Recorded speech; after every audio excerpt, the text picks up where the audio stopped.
पढ़ेंगे। गृह मंत्रालय ने साफ किया है कि रोहिंग्या अवैध प्रवासियों को किसी भी ईडब्ल्यूएस फ्लैट में शिफ्ट करने का कोई निर्णय गृह मंत्रालय ने कभी नहीं लिया है। मंत्रालय ने ट्वीट कर कहा, रोहिंग्या अवैध प्रवासियों को लेकर मीडिया रिपोर्टों के संबंध में ये स्पष्ट किया जाता है कि गृह मंत्रालय ने नई दिल्ली के बक्करवाला में रोहिंग्या को ईडब्ल्यूएस फ्लैट प्रदान करने के लिए कोई निर्देश नहीं दिए हैं। बयान में कहा गया है, दिल्ली सरकार ने रोहिंग्याओं को एक नए स्थान पर स्थानांतरित करने का प्रस्ताव रखा था। एमएचए ने जीएनसीटीडी की ये सुनिश्चित करने का उन्हें निर्देश दिया था कि रोहिंग्या अवैध विदेशी वर्तमान स्थान पर बने रहेंगे, क्योंकि गृह मंत्रालय पहले ही विदेश मंत्रालय के माध्यम से संबंधित देश के साथ उनके निर्वासन का मामला उठा चुका है।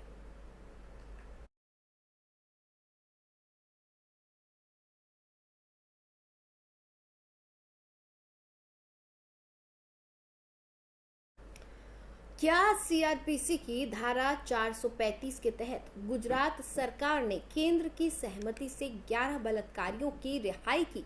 क्या 8 मई 2013 को समाप्त की गई 1992 की नीति के तहत किसी की रिहाई हो सकती है? कांग्रेस मीडिया प्रभारी पवन खेड़ा ये सवाल उठा रहे हैं। सुनिए क्या कुछ कह रहे हैं। अमृत महोत्सव के दिन 15 अगस्त को गुजरात सरकार ने बलात्कार और हत्या के 11 अभियुक्तों को अभयदान दिया, उनको रेमिशन दी, उनकी जल्दी रिहाई करने का आदेश दिया।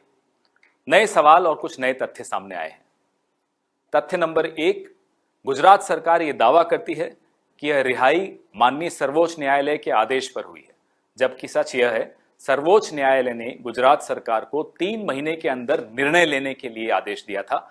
क्या निर्णय होगा, इसमें सर्वोच्च न्यायालय ने कोई टिप्पणी नहीं की थी, कोई हस्तक्षेप नहीं किया था। तो यह निर्णय पूरी तरह से कार्यपालिका का निर्णय है, न्यायपालिका का नहीं है। नंबर 2, किसी भी अपराध जिसमें केंद्रीय एजेंसी ने जांच की हो, इस प्रकरण में सीबीआई ने जांच की थी, उसमें राज्य सरकार सीआरपीसी की 345 सेक्शन 345 ऑफ सीआरपीसी के तहत राज्य सरकार अकेले निर्णय नहीं ले सकती, उसको केंद्र सरकार की सहमति से ही निर्णय लेना होगा। हम प्रधानमंत्री और गृह मंत्री से जानना चाहते हैं, क्या आपकी सहमति थी कि इन 11 अभियुक्तों को, बलात्कार के अभियुक्तों को, हत्या के अभियुक्तों को जल्दी रिहाई दी जाए और माफी दी जाए?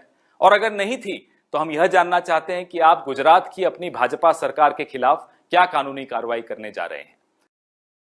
और अब बात बिहार की होगी। बिहार में महागठबंधन की सरकार बनने के बाद राजद सुप्रीमो लालू प्रसाद यादव पहली बार पटना पहुंचे हैं। पटना एयरपोर्ट पर राजद समर्थकों की भीड़ देखने को मिली।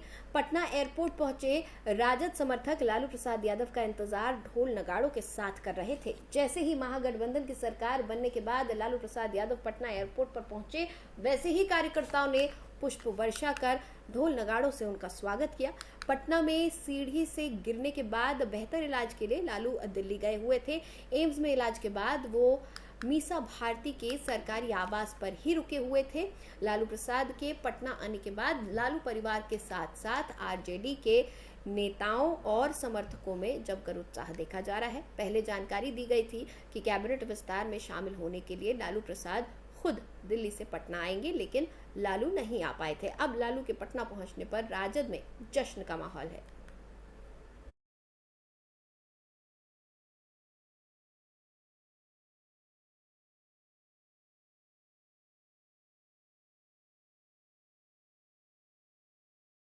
और दिल्ली से पटना जाने के दौरान लालू यादव अपने पुराने अंदाज में दिखे। मीडिया से बात करते हुए उन्होंने क्या कुछ कहा, आप भी सुने।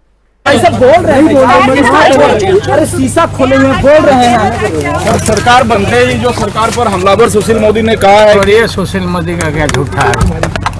ऐसा कोई मामला है सर? पीछे कोई ऐसा कोई मामला है सर? नहीं, गलत बात। 2024 बस हो गया।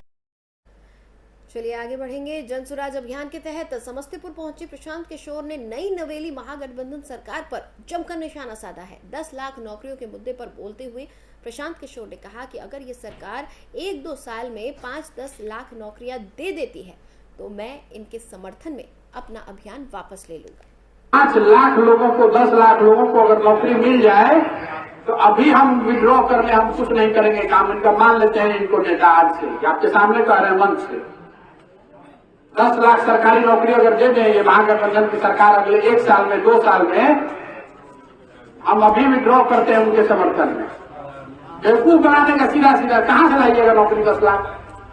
जिसको है उसको तो पैसे नहीं दे पा रहे। जरा नियोजित शिक्षक जो है विद्यालयों में जो लोग काम कर रहे हैं, कुछ 6-6 महीना तनख्वाह नहीं मिला है और आप कह रहे हैं कि 20 लाख नौकरी दे दीजिएगा। कहां से दे दीजिएगा नौकरी? पब्लिक को बेवकूफ बनाने की बात है। और अगर दे देंगे तो बहुत अच्छी बात है। हमको पॉलिटिक्स करने से मतलब नहीं है। अगर वो दे देते हैं तो हमसे ज्यादा खुश कोई नहीं होगा। दे दे तुरंत 20 लाख लोगों को नौकरी दे दें, बहुत बढ़िया बात है। 3 साल अब तो मौका मिल गया, अब तो महागठबंधन बन गया।